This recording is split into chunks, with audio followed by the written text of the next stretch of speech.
mission concernait le pécheur. C'est ce que nous allons voir aujourd'hui, sa 6e mission qui concerne le pécheur. Qu'est-ce que le Saint-Esprit fait? Quelle est l'action du Saint-Esprit dans le processus de la conversion d'un quelqu'un qui ne connaît pas le Seigneur? Le Saint-Esprit n'a pas chômé. Le Saint-Esprit est un gentleman et le Saint-Esprit agit parce qu'il a une feuille de route bien établie. Son ministère concernant le pécheur. Avant, on a dit qu'il avait un ministère concernant le diable. Nous avons Cela nous a donné de l'espoir pour voir que le diable est très limité. Le diable, il est celui qui fait, excusez-moi, beaucoup de bruit pour rien, mais en réalité, il est balisé quand le Saint-Esprit est là. Alors pour le pécheur, dans son état où il est, dans son état où il se trouve, quelle est l'action du Saint-Esprit? Quel est le processus que le Saint-Esprit fait pour amener un pécheur, quelqu'un qui ne connaît pas le Seigneur, à la conversion, au salut? On appelle cela la soteriologie. En théologie, ça veut dire la doctrine du salut. Dans son discours aux disciples, juste avant de rentrer dans le jardin de Gethsemane, le Seigneur Jésus va adresser à ses disciples, évidemment qui étaient dans une position de tristesse, quelques paroles qui concernent le Saint-Esprit. Dans Jean chapitre 16, versets 7 à 11, Jean chapitre 16, versets 7 à 11, il dit ceci: cependant, je vous dis la vérité. Il vous est avantageux que je m'en aille, car si je ne m'en vais pas, le consolateur ne viendra pas vers vous. Mais si je m'en vais, je vous l'enverrai. Verset 8. Et quand il sera venu, il convaincra le monde en ce qui concerne le péché, la justice et le jugement. En ce qui concerne le péché, parce qu'il ne croit pas en moi. La justice, parce que je vais au Père et que vous ne me verrez plus. Le jugement, parce que le prince de ce monde est jugé. Le mot clé de ce passage est le verbe convaincra. Convaincra. Le verbe convaincre quelqu'un, c'est amener quelqu'un à l'épreuve ou par un raisonnement irréfutable. Admettre quelque chose comme vrai ou nécessaire. Et ça, c'est la mission et l'action du Saint-Esprit. Et cela a été emprunté du grec à un mot qu'on appelle elokcho et traduit dans plusieurs, qui donne plusieurs sens. D'abord, qui donne le sens convaincre. Et nous voyons cela dans Jean, chapitre 8, verset 46. Jésus pouvait le dire: qui de vous me convaincra de péché? Si je dis la vérité, pourquoi vous ne me croirez pas? Et donc, dans ce sens, le mot elokcho en grec traduit en français le mot convaincre. Mais ce même mot va donner un autre sens qui veut dire accuser dans Jean, chapitre 8, verset 9. Jean, chapitre 8, verset 9. Donc, en grec, le même mot peut être utilisé, mais qui peut donner plusieurs sens. C'est ce que je suis en train de vous faire voir. Le deuxième sens qui donne le mot accusé, dans Jean, chapitre 8, verset 9. Il dit: quand ils attendirent cela, accusés par leur conscience, ils se retiraient l'un à l'autre, l'un à un, depuis les plus âgés jusqu'au dernier. Et Jésus resta seul avec la femme qui était là au milieu. Donc ici, ça prend une forme d'accusation. Le Saint-Esprit a accusé leur conscience parce qu'il voulait lapider la femme. Il voulait que la femme meure. Mais quand Jésus a réagi, l'action de l'Esprit va rentrer en mouvement et va les toucher leur conscience. En ce moment, il accuse leur conscience. Il ouvre leurs yeux sur leur propre vie en regardant eux-mêmes leur tort, leur péché, pour dire que nous sommes coupables. Donc il a une action pour donner la signification du mot accuser. Le même mot peut donner encore un autre sens, révéler une faute. Et nous voyons cela dans Matthieu chapitre 18, verset 15. Il a dit, si ton frère a péché, va et reprends-le entre toi et lui seul. S'il t'écoute, tu as gagné ton frère. Alléluia. Si ton frère a péché, alors on va vers le frère pour amener le bien-aimé. On révèle sa faute. On lui fait sortir ce qu'il a fait. Dans le sens qu'il sache que cette faute, elle est mauvaise, elle a besoin de s'en détourner. Alors s'il t'écoute, tu révèles sa faute et il saisit l'occasion pour faire demi-tour. Tu l'as gagné. Quand le Saint-Esprit a débusqué un pécheur, il y a 3 mouvements qu'il va faire. Puisque son ministère envers le pécheur, c'est d'amener le pécheur au salut. Alors le Saint-Esprit, quand il t'a débusqué, le Saint-Esprit, premièrement, il va te convaincre. Il va te convaincre d'abord du péché. Il va te convaincre sur ta position. Il va te convaincre sur l'état de ton âme. L'état de ton âme qui est dans un état piteux, excusez-moi l'expression, dans un état de mort. Le Saint-Esprit va illuminer ton esprit pour que tu saches que mon âme n'est pas dans un bon état. Et il va t'amener à accepter cette réalité avec joie dans le sens de pouvoir quitter un point de mort pour aller dans un point de salut.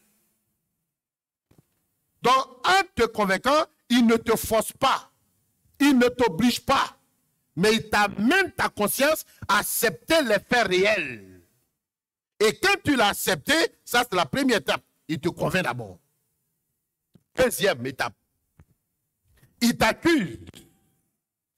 Il t'accuse en faisant voir en toi que je ne suis pas un homme propre, que je ne suis pas quelqu'un qui est saint. Je suis pécheur moi-même. Or, avant ça, tu n'étais pas conscient de ce que tu faisais. Tu étais là, il y avait un zèle religieux, mais le Saint-Esprit rentre en tension, il rentre en action, il te convainc d'abord, et puis il pousse encore à un autre point où il t'amène dans une position d'accusation, où tu te rends compte que tu es malheureux. Mais je suis un pécheur. Mais je ne suis même pas digne. Tu rentres dans un état d'accusation. Ensuite, la troisième chose, il va révéler ta faute. Il va te révéler ta faute. Nous allons prendre ces 3-là pour bien éclairer cela. Il convainc de quoi, le Saint-Esprit? Le Saint-Esprit va te convaincre de péché. Le péché ici, on n'a qu'à bien s'attendre, ne désigne pas la débauche sexuelle.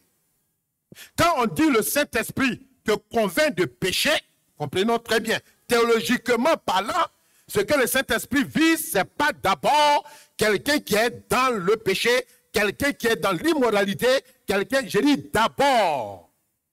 Qu'est-ce qu'il va faire alors? Le Saint-Esprit va t'amener à réaliser que dans ton état de débauche, c'est qui t'a mené parce que tu as rejeté le sacrifice de la croix. Et donc il met l'accent en disant que le rejet du sacrifice de la croix, c'est ça qui est le péché.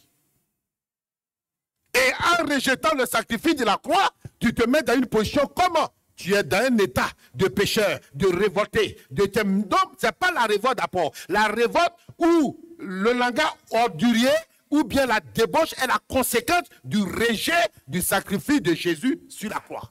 Donc il dit que le péché que tu as commis, c'est le rejeter la croix. Est-ce que je me fais très bien attendre? Alléluia. Tu rejettes la croix. Et c'est ça le péché que le Saint-Esprit met l'accent. Parce que c'est ça qui va t'amener en enfer. C'est ça qui va te faire perdre Dieu. On ne rejette pas le sacrifice de la croix. Donc c'est l'œuvre du Saint-Esprit. Il te convainc de péché. Le péché du rejet du sacrifice de Christ sur la croix. Parce que c'est le péché qui va condamner le pécheur à l'enfer éternel. Et lui, il va au but, il touche ça d'abord. Dans Jean chapitre 3, verset 18. La Bible dit, celui qui croit en lui n'est point jugé. Mais celui qui ne croit pas est déjà jugé parce qu'il n'a pas cru au nom du Fils unique de Dieu. Alléluia. Il n'a pas cru au nom du Fils unique de Dieu. Voici le péché. J'aimerais dire à tous ceux qui renoncent, tous ceux qui renient le nom de Jésus, c'est le plus grave des péchés. Et le Saint-Esprit voudrait que vous puissiez vous en détourner, quitter cette voie. Vous êtes dans un péché qui vous conduira en enfer éternel. C'est l'action du Saint-Esprit quand il vient travailler sur la vie d'un pécheur.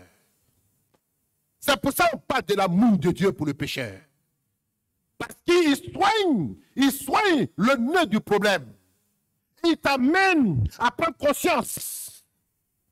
Les actions, tu es un révolté, tu es un bandit de grand chemin, un violet de grand chemin, oui. Mais le Saint-Esprit te dit, c'est la conséquence du vrai péché qui est le rejet du sacrifice de Jésus à la croix.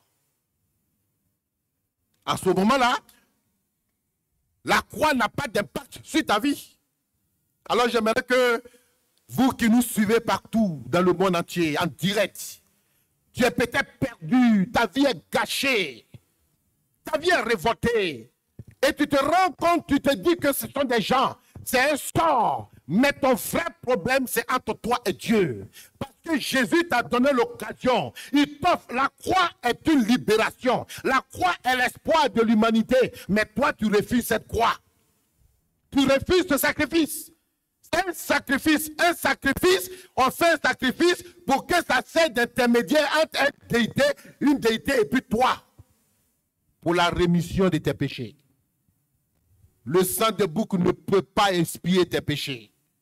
Un animal quelconque ne peut même pas jouer d'intermédiaire. Mais le seul que Dieu a choisi, il s'appelle Jésus-Christ de Nazareth. Et il est venu donner son corps comme sacrifice, sa vie comme sacrifice. Il a été le seul à être trouvé juste, sans tache, rien de ride, le sacrifice parfait. Il a été sélectionné parmi tant d'autres. Il a été sélectionné. Alors, le sacrifice auquel Dieu prend plaisir, c'est le sacrifice de la vie de Jésus qu'il a fait à la croix. Voici les raisons de tes vrais malheurs. Voici les raisons de tes vrais problèmes. Parce que tu as renoncé à Jésus. Depuis lors où tu as renoncé à Jésus, les choses ne font que s'empirer.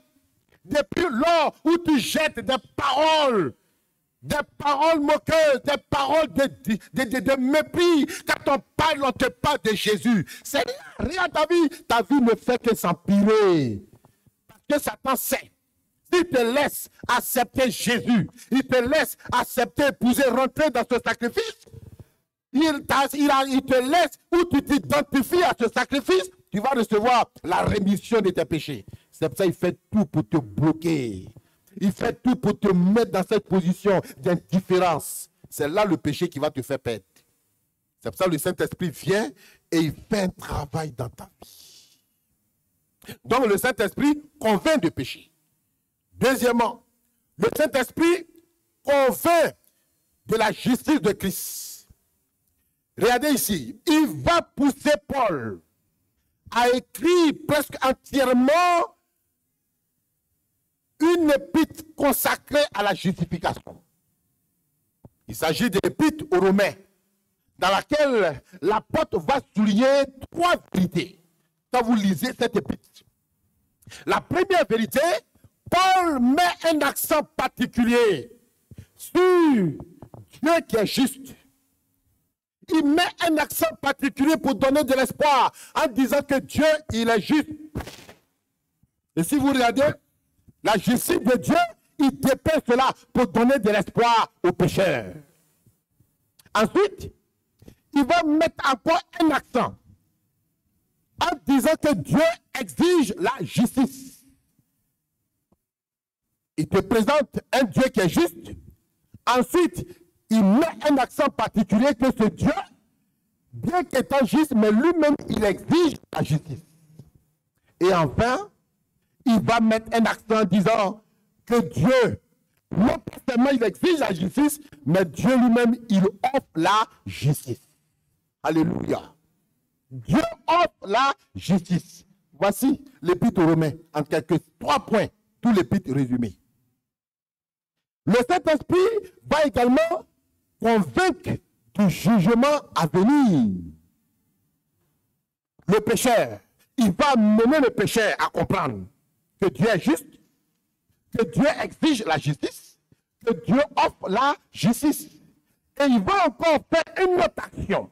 En travaillant encore sur le pécheur, il amène, il le convainc du jugement à venir. À cet égard, le Saint-Esprit va révéler au pécheur plusieurs choses. Premièrement, il va révéler au pécheur que tous les pécheurs sont sous la coupe de Satan. Tous les pécheurs. Pendant qu'il est en train de travailler en toi, il t'amène à comprendre que toi-même, en tant que pécheur, tu es sous la coupe de Satan. Dans Jean chapitre 8, verset 44, il dit, vous avez pour père le diable. Et vous voulez accomplir les désirs de votre père. Il a été meurtrier dès le commencement. Il ne se tient pas dans la vérité parce qu'il n'y a pas de vérité en lui. Lorsqu'il profère le mensonge, il parle de son propre fond, car il est menteur et le père du mensonge. C'est la première des choses. Donc il t'amène à comprendre qui est Satan. Alors si tu n'écoutes pas, tu refuses le sacrifice de Christ sur la croix, tu te mets dans la même coupe que Satan. Tu acceptes son mensonge et tu te places sous la coupe de Satan. C'est le Saint-Esprit qui révèle ça aux pécheurs. Deuxième des choses, il va révéler aux pécheurs que le sort de Satan est déjà scellé. Oh, c'est une bonne action qu'il fait dans la vie de quelqu'un. Il nous montre l'amour de Dieu. Alléluia. Il te montre que Satan qui te blague, Satan qui te dit là, voici son sort. Ton sort est déjà fini. Il ne sortira pas vainqueur. Quelqu'un qui ne sort pas vainqueur, il ne t'apportera rien. Il ne sort pas vainqueur. Il est un homme déjà destitué. Il est un homme déjà vaincu. Alors cet homme-là, il ne t'apportera rien de bon. C'est Romains chapitre 16, verset 20 qui nous le dit. Il dit ceci, le Dieu de paix. Oh, j'aime cette expression-là, alléluia. Le Dieu, je veux que quelqu'un ici saisisse cette pensée ce matin pour toi. Le Dieu de paix écrasera bientôt Satan sous ses pieds, alléluia. Oui, le Dieu de paix, il a été bien identifié. Il écrasera Satan bientôt sous vos pieds. Que la grâce de notre Seigneur Jésus-Christ soit avec vous. Voici le sort de Satan. Alors le Saint-Esprit va faire ce travail dans la vie du pécheur. Et vous voyez, si vous voyez, arrivé là, le pécheur commence à avoir une lueur d'espoir dans son âme. Parce que jusque-là, il ne connaissait pas Satan. Jusque-là, il n'avait pas une idée claire de Satan. Mais le Saint-Esprit vient, entame un ministère dans sa vie, il illumine son esprit et il amène à comprendre, à découvrir qui est ce monsieur qui s'est caché dans l'homme pour maltraiter sa vie, pour contrôler sa vie. Il dit ce monsieur, il est limité. Voici son sort est scellé. Ah, on commence à découvrir. Il ne va pas s'arrêter là, le Saint-Esprit. Il rentre encore dans une autre étape, troisième. Alors il révèle aussi que le pécheur impénitent, c'est-à-dire le pécheur qui refuse de se repentir de ses péchés, il va partager le même sort que Satan. À partir de là, il commence à situer les responsabilités de tout un chacun. En tel enseigne que si le péché impénitent arrive là, il n'aura accusé personne.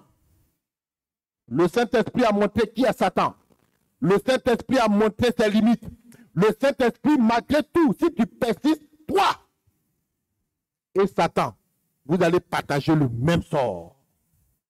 Parce que la parole de Dieu déclare dans Matthieu chapitre 26, verset 41.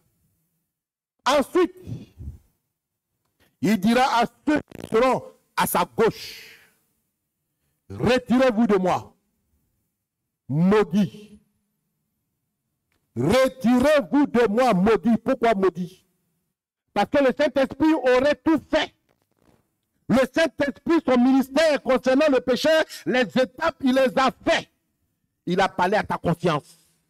Il a utilisé des événements pour te parler.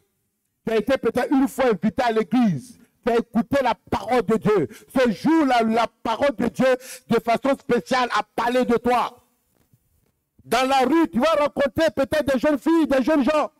Apparemment, tu penses qu'ils sont fous, qu'ils n'ont rien à faire. C'est des gens qui ont raté leur vie. Ils auront des traités à te dire, Jésus t'aime. Ce sont des étapes. Et quand nous allons en arriver là, tu seras face à ta destinée. Ton destin sera là. Et tu l'aurais voulu. Parce que le Saint-Esprit aurait accompli son ministère en te révélant. Et il dit, voici ce qui va arriver. Je ne souhaite même pas que vous arriviez à cette étape. Parce que là, il sera déjà trop tard. Nous serons devant le grand trône, le trône de jugement. Et quand nous arrivions là, il est trop tard. Jésus même ne peut plus rien faire pour vous.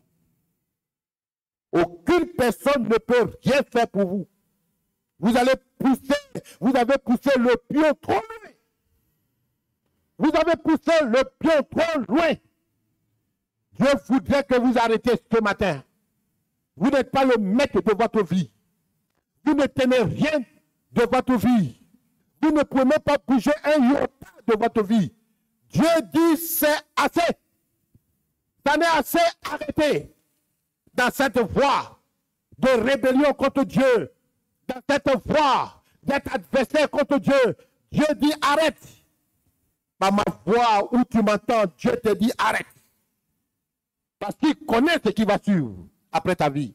Il connaît ce qui va t'arriver dans une heure. Il connaît ce qui va t'arriver dans cette semaine. Mais ton amour sonne encore et tu entends ma voix. Tu entends ma voix, mais la voix de Dieu, pas mon canal. Dieu te dit, il a besoin de toi. Il veut te sauver. Arrête. Arrête-toi sur cette voie. Parce que Dieu ne voulait pas répéter ce mot quand il t'attend. Dieu ne voulait pas répéter cette phrase. Retirez-vous de moi, maudit. Avant que tu acceptes toi-même d'être ta propre malédiction, Dieu te dit arrête. Car ce qui va t'arriver, quand tu entendras la voix de celui-là, le Maître suprême, le Seigneur, sa majesté, dans toute sa puissance, il sera trop tard. Arrête, maudit. Ce qui suit, j'aurais voulu même que Dieu ne le prononce pas. Il a dit, allez dans le feu éternel qui a été préparé pour le diable et pour ses anges, c'est-à-dire les démons. Toi, tu veux faire partie de ceux-là? Dieu te dit aujourd'hui, arrête. Le Saint-Esprit n'est pas venu seulement pour les chrétiens. Le Saint-Esprit n'est pas venu seulement pour des bien-aimés. Vous voyez son ministère, même le pécheur, ça fait partie de sa feuille de route. Il te parle aujourd'hui. Est-ce que tu peux lutter avec Dieu? Jusqu'à quand?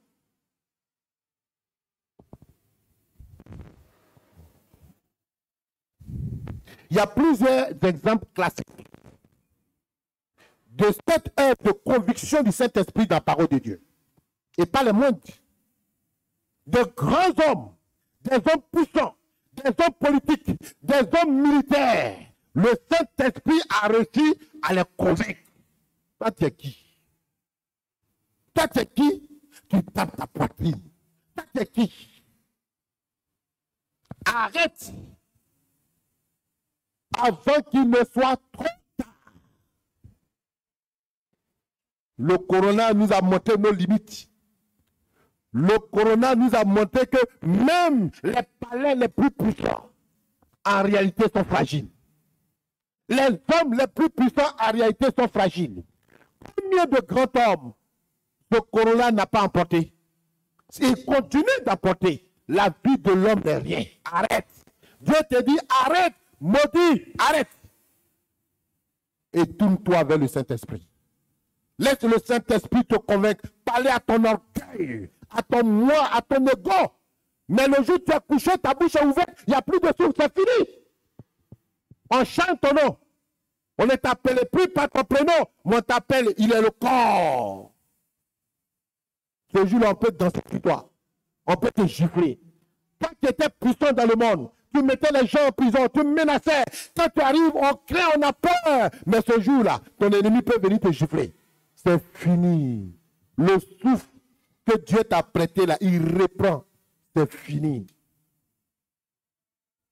On va vous montrer quelques exemples. Le premier exemple des œuvres de conviction du Saint-Esprit, ça a commencé à la Pentecôte. La foule lors de la Pentecôte. Je préfère qu'on lise ça, c'est tellement intéressant. Acte chapitre 2, à partir du verset 22 et 23. Regardez ce que, après avoir été remplis du Saint-Esprit, les gens parlaient en langue. La foule se moquait. La foule était en train de les ridiculiser. Alors un homme de Dieu va se lever sous la conduite du Saint-Esprit. Il a dit, homme israélite, écoutez ces paroles. Jésus de Nazareth, cet homme à qui Dieu a rendu témoignage devant vous par les miracles, les prodiges, les signes qu'il a opérés par lui au milieu de vous, comme vous le savez vous-même, cet homme, livré selon le dessein arrêté et selon la prescience de Dieu, vous l'avez crucifié. Vous l'avez fait mourir par la main des impies. Dans Acte chapitre 2, verset 37, il a dit, après avoir entendu ce discours, il eut le cœur vivement touché. Et il dit à Pierre et aux autres apôtres, oh frère, que ferons-nous? Ah, voici des hommes sages. Il ne reste pas dans ta position pour continuer à défier Dieu. Quand le Saint-Esprit les a convaincus, les a fait voir les différentes étapes que j'ai énumérées, ils ont dit quoi? Oh frère, que ferions-nous? Que devons-nous faire? Trouver. C'est ce que tout homme rempli de bon sens doit se poser cette question une fois. Même dans ta chambre, même dans tes toilettes, dans le secret de ta vie, personne n'est témoin, mais Dieu en face de toi et avec ta conscience. Et ta conscience est fidèle à la mission que Dieu lui confie. Il va te parler toi-même. Tu peux te mettre à genoux à l'instant où je te parle, où tu es, en me regardant, et dis seulement à Dieu, que veux-tu que je fasse? Qu'est-ce que je dois faire? Car je veux m'arrêter. Je suis fatigué. Je veux m'arrêter. Qu'est-ce que je dois faire? Et la foule a été convaincue par le Saint-Esprit. Ils se sont rendus compte qu'ils étaient en train de pécher en rejetant le sacrifice de Christ à la croix par leur moquerie. Et ils se sont arrêtés pour dire, que devons-nous faire? Pour dire, repentez-vous de vos péchés et tournez-vous vers Jésus. C'est la première foule où le Saint-Esprit, son ministère, il a convaincu les gens. Deuxième, l'eunuque éthiopien, dans Actes chapitre 8, versets 29 à 38. C'était un grand fonctionnaire, un homme lettré, un cadre de son temps. Il a dit, l'Esprit, le Saint-Esprit a dit à Philippe, avance et approche-toi de ce char. Philippe a couru et a entendu l'Éthiopien qui lisait le prophète Ésaïe et lui dit, comprends tout ce que tu lis? Oh, regardez l'action du Saint-Esprit. Mais frère, il y a une fois, obéissons au Saint-Esprit. Obéissons. Voici quelqu'un qui lisait les écrits d'Ésaïe, du prophète Ésaïe, mais il ne comprenait pas, il était attaché, il cherchait. Et le Saint-Esprit parle à Philippe et dit, approche-toi de chez ça. Quelquefois, on vient chez toi, on frappe à ta porte. Quand tu ouvres, parce que tu es dans une villa, tu crois qu'ils sont des vagabonds. C'est Dieu qui connaît ton problème. C'est Dieu qui connaît ton problème. Il y a un groupe de bien-aimés frères dont Dieu a donné cette mission de quitter leur pays. Ils se sont retrouvés dans un autre pays en train d'annoncer la parole de Dieu. Ils sont rentrés dans la ville. Alors, ce frère, arrivé devant une villa, il a voulu s'arrêter. Il dit, non, il faut qu'on rentre. Le bien-aimé frère qui était natif de ce pays, qui les guidait, a dit non, ce n'est pas la peine, parce qu'ici, celui qui est là, c'est un grand tueur, il est dangereux, partons. Mais le frère a dit non, il faut sonner. Ils ont sonné. Personne ne sortait. Et le frère lui a dit, tu as vu, il n'y a personne, partons. Mais il avait la conviction qu'il fallait insister. Il a insisté, et puis quelqu'un est venu ouvrir, un grand monsieur responsable, avec une question d'autorité. Qu'est-ce que tu veux? Il a balbutié un peu. Il a dit, excusez-moi, monsieur, j'ai été commissionné par une autorité. J'ai un message pour vous. Il a dit, oui, parle. Il a dit, non, monsieur, celui qui m'a envoyé, c'est une autorité, je ne peux pas livrer son message dans la rue. Laisse-nous entrer, nous allons te livrer le message. Alors le monsieur, confondu, il ne savait pas vraiment qui est ce monsieur, est-ce que c'est le chef d'État ou... Bon, il a dit entrer. Il est rentré, ils sont rentrés. Il avait une maison luxueuse. Il vivait seul. Il était à sa place. Ça témoignait sa puissance financière. Alors, le monsieur s'est assis, il les a fait asseoir, il est rentré. Il est rentré dans sa chambre, il les a laissés au salon. Il a fait 10 minutes sans sortir. C'est bien aimé là, on commence à avoir peur maintenant. Quelqu'un qui nous reçoit, il rentre dans la chambre, il ne sort pas 10 minutes, qu'est-ce qui va se passer? Il était là, puis il est venu, il s'est assis. En autorité, il a dit, oui, je vous écoute. Puisque tu as dit que c'est une autorité qui t'a envoyé, comment livrer le message? Alors il a dit, monsieur, vous savez, moi je m'appelle tant, je viens de tel pays, lui il s'appelle tant, il est ici. Vous ne nous connaissez pas. Le monsieur qui nous a menés là, certainement que vous avez entendu, mais vous ne le connaissez pas bien. Il nous a menés premièrement pour vous dire que tout le monde peut vous haïr, mais lui, il vous aime et ne vous abandonnera jamais. Le monsieur est tranquille, parce que dans la ville, il est accusé comme s'il enlevait les enfants, il fait des sacrifices humains, et c'est ça qui a fait qu'il est devenu riche. Donc, il était haï de la société. Donc, ce mot-là, l'amour, qui pouvait bien m'aimer jusqu'à envoyer quelqu'un pour me le dire, ça, c'était des choses qu'il avait besoin d'attendre. Parce que d'habitude, ce qu'il entend, c'était des accusations. C'est un voleur, c'est un meurtrier. Oh, il est mauvais. Mais la première fois, il a un langage, un nouveau langage. Quelqu'un m'aime. Il a dit alors, ce monsieur, qui c'est? Il a dit, monsieur, il s'appelle Jésus de Nazareth. On passe, il m'a dit de m'arrêter et de te dire qu'il t'aime. Tu es précieux pour lui. Quoi qu'il arrive, mais aussi il a besoin de toi. Le monsieur a baissé la tête. Il est resté silencieux. Il les a fixés. Il a dit, tu viens de quel pays? Il a dit, non, je viens de tel pays, un tel pays. Il a dit, tu sais, je suis fatigué de ma vie. Je ne peux même pas être dans la rue. Je ne peux même pas jouir de ma richesse. Parce que les gens disent que j'ai tué. Mon argent est sale. Quand je sors, je suis identifié comme ça. Ce n'est pas facile et j'en suis fatigué. Au moment où vous sonnez là, j'étais prêt, je voulais me tirer une patte dans la tête, je voulais me suicider. Quand j'ai mis la tanque de l'appareil, vous avez sonné une fois. Je n'ai pas enlevé 2 fois, ça a persisté. J'ai déposé, il y a eu un silence. Après, ça a insisté. Je suis fatigué. Je suis fatigué de la méchanceté des gens de ma ville qui ne m'aiment pas. Vous voyez, le Saint-Esprit agit, le Saint-Esprit est rentré en action. Alors les bien-aimés se sont levés, ils ont dit non. Tu sais, les hommes sont méchants. Ils sont ce qu'ils sont. Regardez, tu étais prêt à te tuer, mais Dieu nous a envoyés pour que tu arrêtes. C'est que Dieu existe. C'est que Dieu a un plan pour toi. Ne désespère pas pour la vie. Et ils lui ont prêché l'évangile. En semaine, ils sont venus le prendre pour aller à l'église. Et comme l'église, il y a certaines églises, c'est la méchanceté. Quand ils ont vu ce monsieur, au lieu d'être joyeux de le voir, tout le monde était surpris. C'est pas le monsieur là. Il est venu faire quoi à l'église? Comme ça. Souvent la société vous tue. Souvent la société vous rejette. Mais Dieu ne vous rejette pas.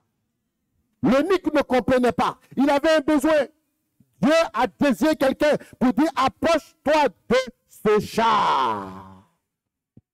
Approche-toi de ce char. Au verset 30, la Bible dit, Philippe a couru et a entendu l'Éthiopien qui lisait. Il dit, comprends tout ce que tu lis? Il répond, regardez ce qu'il dit au verset 31. Comment le pourrais-je? Si quelqu'un ne me guide, comment le pourrais-je?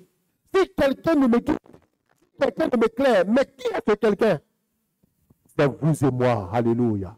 Allons vers le monde. Prêchons dans l'évangile. N'ayez pas peur de leur statut social. N'ayez pas peur de leur posture. N'ayez pas peur des grosses 4x4. 4x4 souvent c'est rempli de problèmes. Dieu dit approche-toi.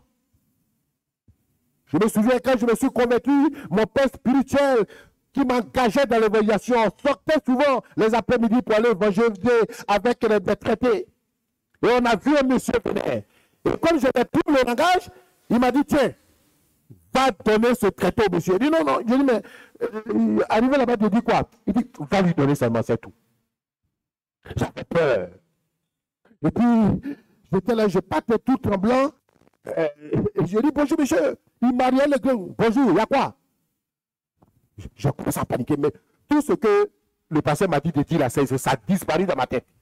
Je ne vois pas ce qu'il dit. J'étais encore par lui. Il a dit, jeune homme, qu'est-ce qu'il y a? Je lui dis, tiens. Il dit, ça c'est quoi ça?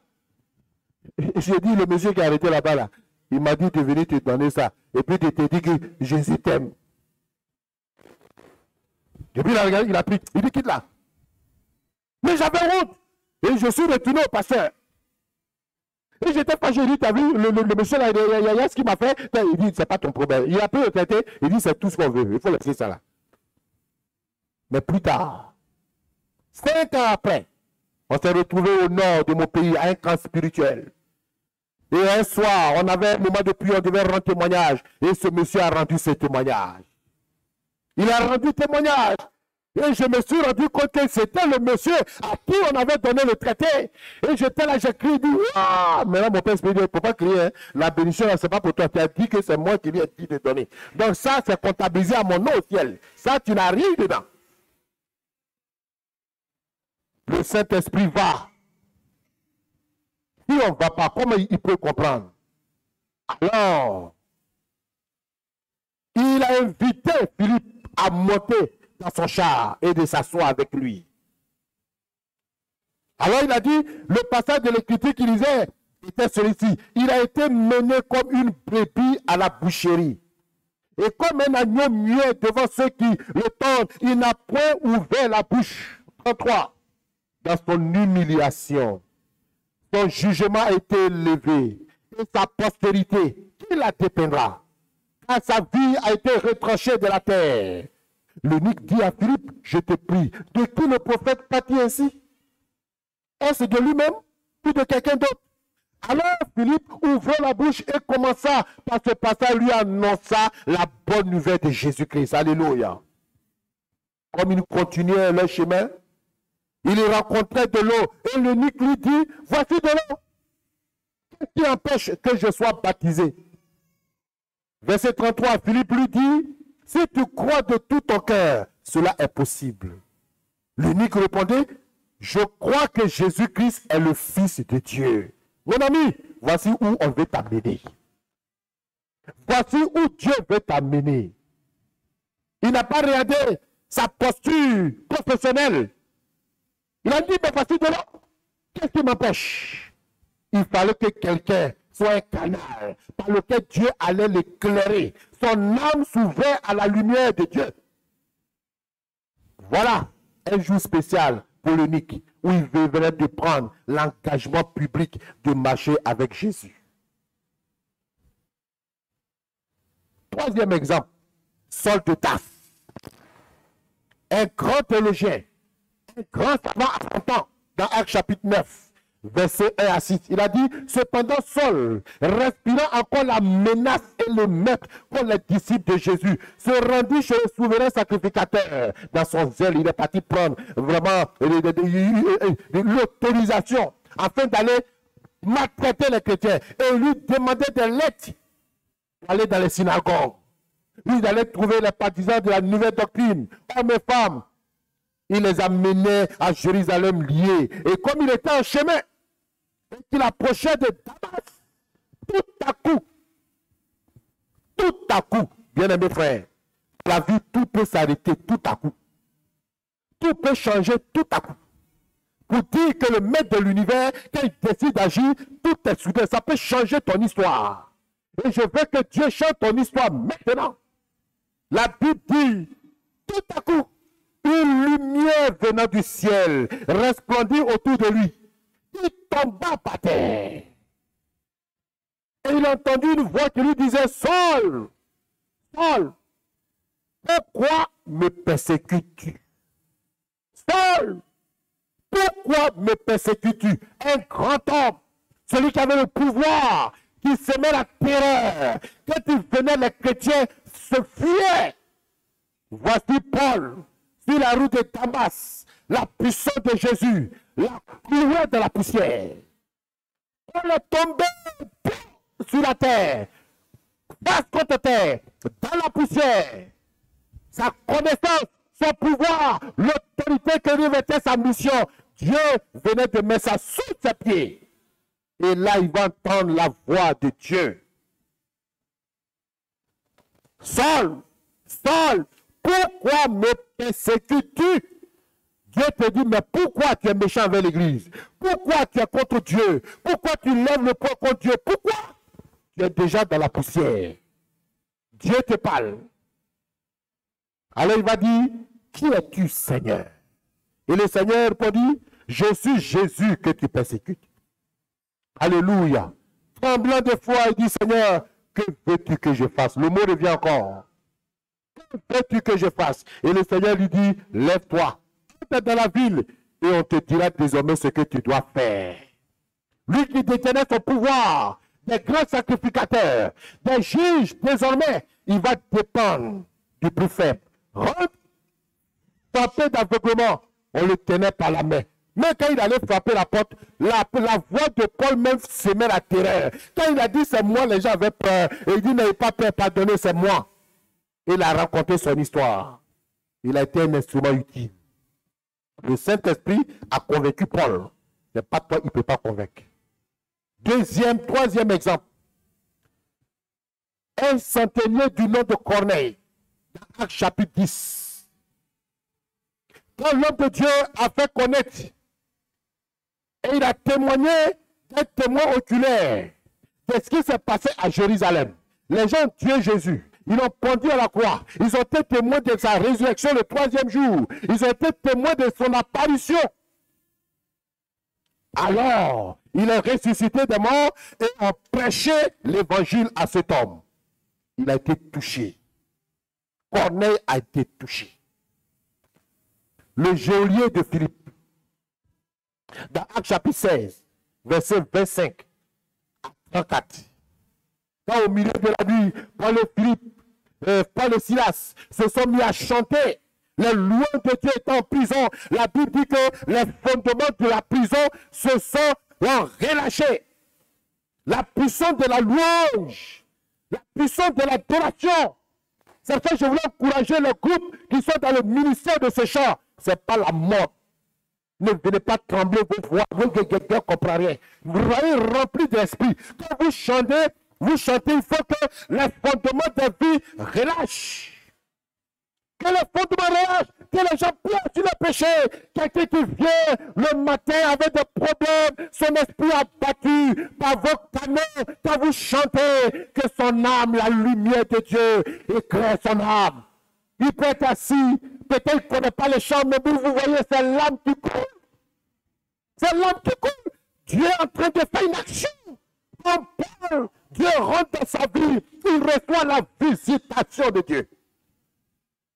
C'est ça, veillez sur vous. En venant, il ne faut pas que parce que vous avez eu problème à la maison, quand on regarde vos mines, on sait que tu as fait pas là. Il faut rester chez toi. Si tu n'as pas pris les gars de Jésus, il faut rester chez toi. Mais quand tu pries là, sois un instrument où Dieu peut visiter plusieurs. Quand ils se sont mis à chanter, tout à coup, grand tremblement. Les fondements ébranlés. Au même instant, les portes s'ouvrirent. Quand l'action de Dieu rentre, quand la puissance de Dieu rentre en action, les portes de ta prison, les portes de ta vie qui étaient fermées s'ouvrent. Alléluia. Alors peut-être que Jésus rentre dans ta vie et que les portes de ta vie qui étaient fermées s'ouvrent ce matin. Les liens des prisonniers se rompent. Qui est comme Jésus pour faire ça? As-tu rencontré une puissance comme Jésus? Un chant. Regardez les effets d'un chant. Les fondements de la prison se sont ébranlés, les portes s'ouvrirent et les liens ont été rompus. Par l'action du Saint-Esprit, Dieu peut le faire dans ta vie. Les liens de ta vie peuvent être rompus. Les fondements de malédiction de ta vie, Dieu va les ébranler. Il va relâcher. Il va rentrer dans ton cœur. Il va rentrer dans ta vie. Tu vas recevoir la lumière. Quand les prisonniers sont sortis, ils ont demandé la lumière. Alors les geôliers se sont réveillés. Ils ont vu ce qui est arrivé. Le sort, c'était la mort selon les règles. Un prisonnier qui tombe. Et puis les prisonniers les gardiens qui tombent. Les prisonniers se sont évadés. Il est condamné. Alors ils se sont dit, nous allons nous tuer. C'est fini. Alors Paul va dire quelque chose. Oh, j'aime ça. Et Dieu veut te dire. Au verset 28, Paul a crié d'une voix forte. Ne te fais point de mal, nous sommes là. Alléluia. Ne te fais point de mal, nous sommes là. Il a cru que les prisonniers sont partis. Paul dit non, nous sommes là. Alors le geôlier ayant demandé de la lumière, c'est ce que tu dois faire. Demander de la lumière. Jésus est la lumière. Si Jésus n'éclaire pas ton esprit, si Jésus n'éclaire pas tes affaires, si Jésus n'éclaire pas tes lendemains, tu vas rester toujours dans l'obscurité. Laisse ton orgueil faire appel à la lumière de Jésus. Alors, il va se jeter aux pieds de Paul et Silas. Alors, ils vont le faire sortir. Il pose une question que tu dois te poser. Que faut-il que je fasse pour être sauvé? Paul et Silas disent, crois au Seigneur Jésus et tu seras sauvé, toi et ta famille. Paul, impuissant, revêtu de l'autorité romaine.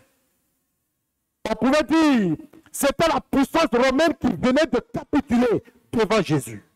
Par l'action du Saint-Esprit, le Saint-Esprit les a convaincus. Le gouverneur Félix, ça c'est un autre exemple, dans Actes chapitre 24. Félix est venu à Drusille, qui était sa femme. Elle était juive. Donc il a fait appeler Paul pour qu'il entende sur la foi de Christ. Alors Paul est venu discourir sur la justice, la tempérance et le jugement venu. Félix, le gouverneur Félix a été effrayé, il a dit, pour le moment, retire-toi. Quand j'en trouverai l'occasion, je te rappellerai. Il venait de bouleverser quelque chose en lui. Le Saint-Esprit l'a convaincu. On prend l'exemple du roi Agrippa. Dans Actes chapitre 26, à partir du verset 23. Il a dit lui-même, savoir que le Christ souffrirait et que ressuscité le premier jour, il annonçait la lumière au peuple de Dieu, etc., etc., etc. Il a parlé en tel enseigne que le roi Agrippas, il y avait tellement l'onction. Agrippas s'était crié, attends, tu vas bientôt me persuader de devenir chrétien.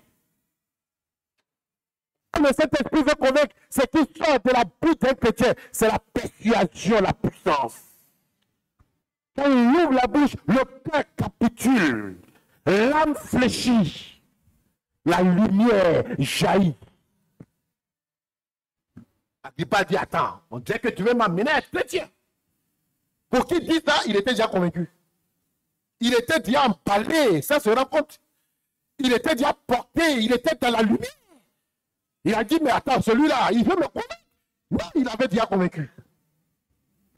Bien-aimés frères, je voulais m'arrêter là. Pour vous dire, ceux qui pensent que Dieu, il n'aime pas les pécheurs. Ceux qui pensent que Dieu, tout ce qu'il fait, c'est par rapport aux chrétiens. Je viens de vous convaincre. ce soir, ce matin, je viens de vous relater des faits, que le pécheur fait partie du plan réellement de Dieu. Et le Saint-Esprit fait tout pour amener le pécheur à connaître la lumière. Le Dieu est juste.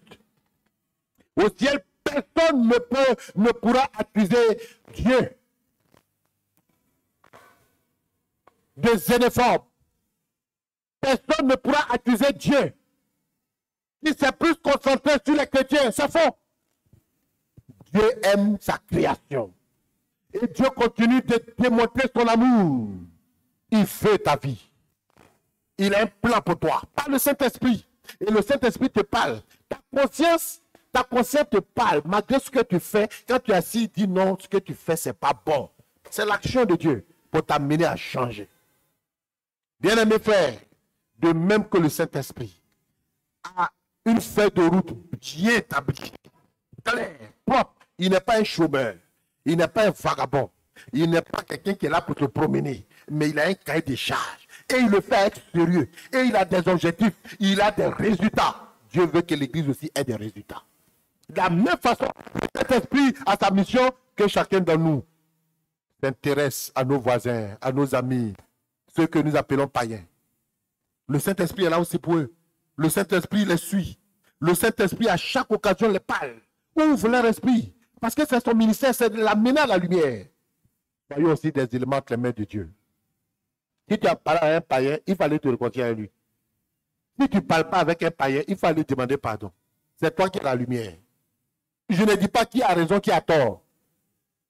Toi, en tant que chrétien, tu vas dire, comme il est païen, il m'a insulté. Tu vas parler en ta faveur. On ne demande pas ça. On dit, va te réconcilier. C'est toi qui as la lumière. Demande-lui pardon. Et fais de lui un ami. Pour que l'action, le ministère du Saint-Esprit passe par ton canal pour son salut lui-même. Que Dieu nous bénisse. Que Dieu renouvelle chacun d'entre nous. Et maintenant, ayons un nouveau regard pour ceux qui ne connaissent pas Dieu. Même si tu as ton papa qui est féticheur, ne le méprise pas. Ne le combat pas dans la prière. Si tu es un ami qui est ivrogne, la boisson est en train de détruire. Peut-être ton mari n'est pas converti, il est ivrogne. Ça te désole. Ton mari peut être couché dans les caniveaux, toi la femme responsable, ça te honnie. La solution n'est pas de divorcer. Témoigne de l'amour. Témoigne de la compassion. La lumière de Dieu. Il a besoin de sa lumière. Comme quand ils sont sortis les geôliers, ils ont demandé de la lumière. Son état d'ivresse est un langage pour nous. Les jeunes filles que nous voyons à moitié nues, les prostituées, c'est un langage. Ils cherchent la lumière pour leur âme. Soyons cette lumière et que Dieu nous bénisse. On va prier le Seigneur, on va demander la grâce de Dieu. On va demander au Saint-Esprit de nous renouveler pendant que le groupe de louanges va nous conduire dans un moment de chant. Nous allons prier le Seigneur. Et de la même façon, le Saint-Esprit a ce ministère d'amour. Donne-nous ce cœur d'amour pour ceux qui ne te connaissent pas. Donne-nous ce cœur d'amour pour ceux qui sont perdus, pour ceux qui sont vendus leur âme au Satan, au bruteurs, pour ceux qui enlèvent les enfants, pour ceux qui font des sacrifices humains pour